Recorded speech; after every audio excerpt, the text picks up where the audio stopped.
and gentlemen, hello and welcome to our English news edition coming to you from Canal, Algérie. I'm your host, Maysa Dumas. To the headlines. The President of the Republic, Abdelmajid Tebboune, receives the Italian Foreign Affairs, Luigi Di Maio, now on a visit to Algeria.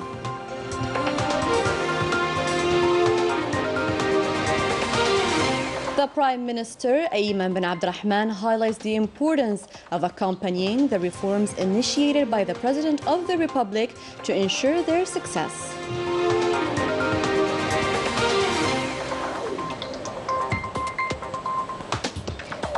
And the Chief of Staff of the National People's Army, Lieutenant General Saeed Shingriha, pays an inspection visit to the central facility in charge of renovating transmission equipment.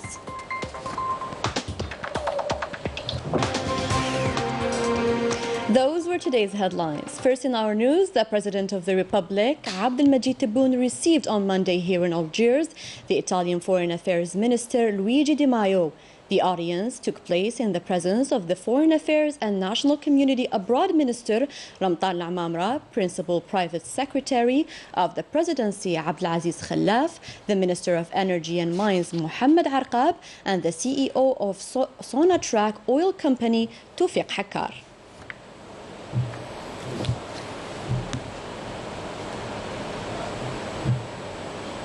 Following the audience, the Italian Foreign Affairs Minister made the following statement to the newsmen. I'm very happy to be once again here at the visit paid by the Italian President to Algeria, a historical visit in terms of bilateral relations. Thanks to President Tebboune for the warm welcome, and the Foreign Affairs Minister, Ramtan Al-Amamra, and the Energy Minister as well. We evoked a series of issues of common interest. We intend to increase our imports, notably in terms of gas from Algeria, which remains an important supplier in addition to its key role. We evoked also other renewable energies. I seize this opportunity once again to express my gratitude to President Tebboune for the warm welcome. The members of the National People's Assembly adopted on Monday in Algiers the draft bill defining the functions and the mission of the Algerian Academy of Sciences and Technologies. The voting session was chaired by Ibrahim Boughali, the Speaker of the AMP, in the presence of the Higher Education and Scientific Research Minister Abdelbaki Ben Ziyan and the Minister in charge of Relations with the Parliament, Basma Azwar. The Prime Minister, Ayman bin Abdurrahman, chaired on Monday in Algiers the graduation ceremony of the 50th class of the National School of Administration. The ceremony took place in the presence of Interior Minister Kamal Beljoud and the Finance Minister Abdelrahman Rawiya.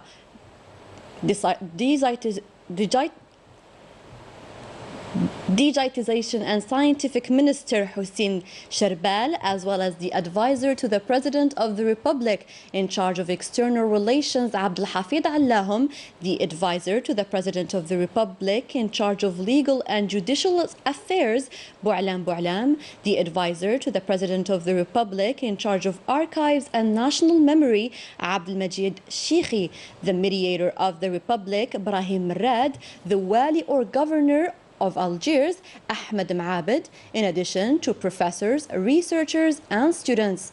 After taking a souvenir photo with the graduates, Ayman bin Abdurrahman honored the students who topped the class and paid tribute to the family of Shahida or war veteran Malika Gaid. The Prime Minister affirmed that the success of the reforms indicated by the President of the Republic should be accompanied by competent human resources. جميع الأصعدة السياسية الاقتصادية والاجتماعية يقتضي أن يرافق. The success of the reform workshops and the dynamics witnessed by the country under the aegis of the President of the Republic, Abdelmajid Tebboune, at the political, economic and social levels, requires competent human resources and qualified executives so as to cope with the ongoing changes. The great importance attached to human resources constitutes a cornerstone in modernizing administration and public service in a general way. To this effect, the government's plan, meant to implement the President's program, paid great interest to the human factor, to enhance performance and to consolidate transparency via modernization and training. This new graduation of the National School of Administration constitutes a major milestone in modernizing the Algerian administration and public service necessary in the edification process of New Algeria. More insights with Ines Killo. The 50th class of the National Administration School, Moulay Ahmed Meddegri, comprises 115 graduates who received a specialized training that lasted 3 years in 5 specialties: economy and finance, audit and control, administration and public institutions, public relations and cooperation, and management and economy of local groups. We will work with the knowledge and experience to develop and modernize the public service. I hope that we will be a generation in the service of administration and participate in building the new Algeria. These moving statements made by the graduates of the 50th class of the National School of Administration, named after the martyr Shahida Malika Gayed. ENA is the only school that ensures training in the audit and control field, destined for the public and private sectors. It is another class that denotes the contribution of the school over the 70 years in training senior executives in the administrative and public service sectors. The director of the National School of Administration, Abdelmalik Mzhouda, hailed the efforts of the supervisors and teachers and their dedication to ensure a high-level training. He also stressed that with the graduation of this class, it is a new step in further modernizing the administration and improving the public service. The Chief of Staff of the National People's Army, Lieutenant General Said Shengriha, carried out a working and inspection visit on Monday to the central facility in charge of renovating transmission equipment in Al Harraj in the 1st Military Region. The recap of this visit with our reporter Manal Ammari. After the welcoming ceremony, the Chief of Staff of the National People's Army, Lieutenant General Said Shengriha, delivered an orientation speech, accompanied by the commander of the 1st Military Region, head of the Communications, Information Systems and Electronic Warfare Departments, and in presence of the commanders of the forces and the National Gendarmerie, heads of departments, central directors of the National Defense Ministry, as well as the High Command of the National People's Army, to the management and staff of the central facility in charge of renovating transmission equipment via video conference to all military regions, during which he highlighted the importance that the High Command places on the promotion and modernization of our armed forces, notably in the fields of transmission, information systems and electronic warfare, an area of focus for the High Command in order to achieve its objectives.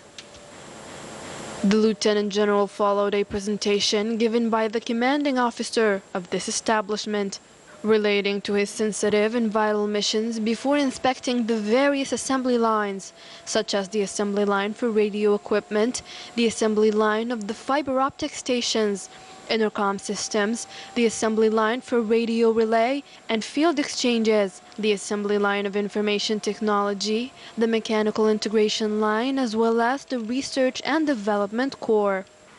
On site, the Chief of Staff followed with great interest the exhaustive explanations given by the executives and managers of the workshop on the assembly stages of the different types of transmission equipment. It should be noted that this establishment supports the assembly of various new generation transmission devices and high precision technologies and meets all the needs of the National People's Army in terms of these sensitive equipments, so as to modernize the Armed Forces Communications Division to be in tune with the rapid changes brought about by the ever-increasing needs in terms of high flow rates. These production lines are managed by developed automated digital systems and monitored by officers, engineers and technicians who benefited from high-level specialized training. The Chief of Staff of the National People's Army, Lieutenant General Said Shingriha, urged the managers, executives, and employees of this establishment to intensify their efforts so as to promote the signals weapon to the required level and ensure the permanent monitoring of performances and effectiveness of the means of communication produced by this establishment at the level of the operational units in order to make the necessary improvements adapted to the challenges which require the optimal use of these materials within the field forces.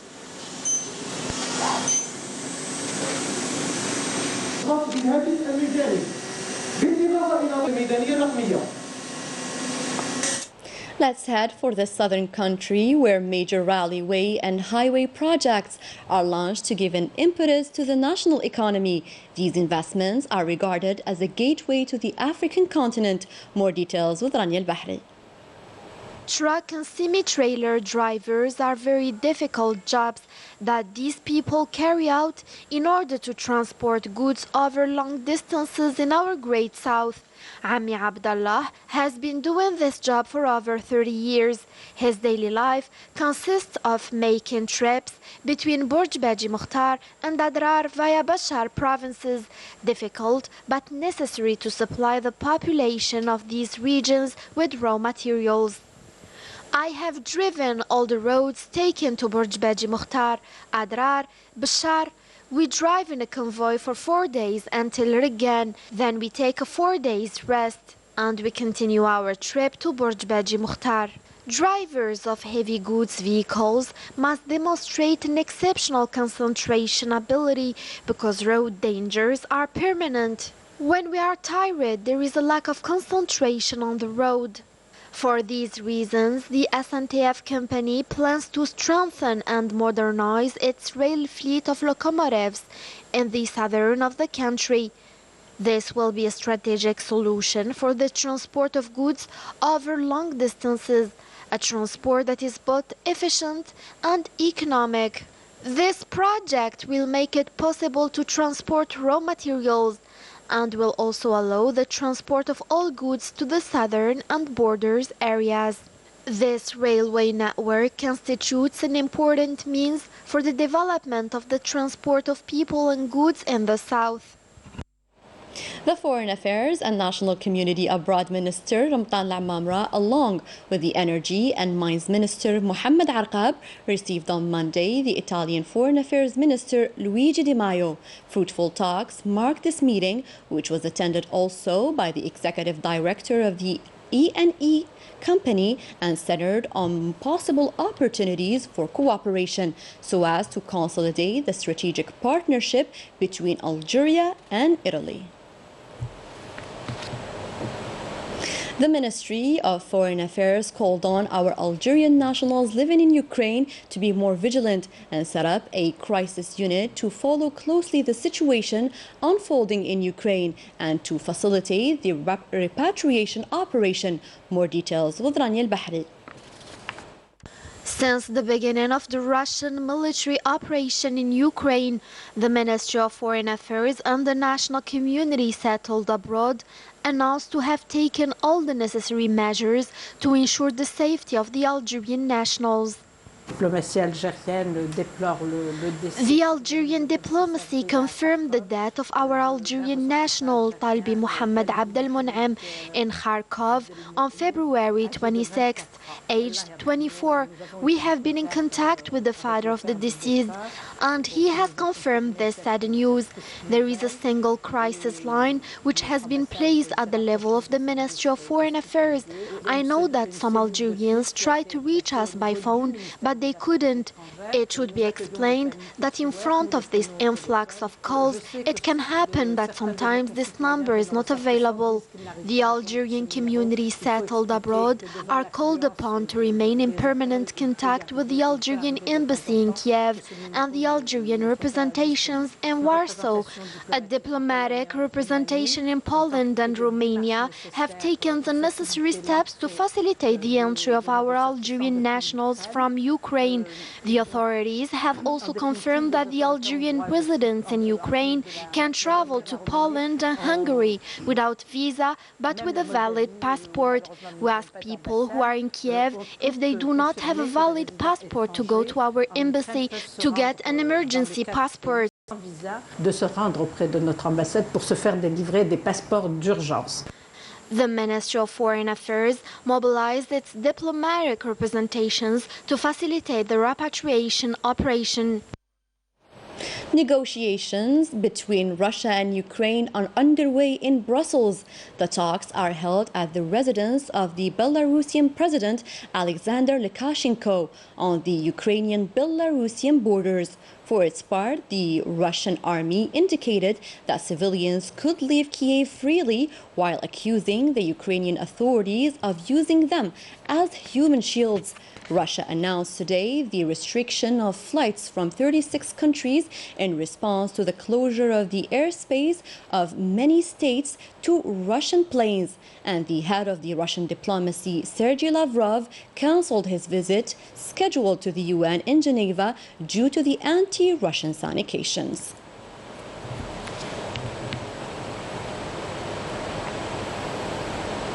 We wrap up our news edition with these enchanting scenes in several cities, all in white, following the fall of snow to the great joy of farmers still dreaming of a good year, a good harvest, and citizens who seize this opportunity to spend unforgettable moments. Let's steam off. Let's enjoy together.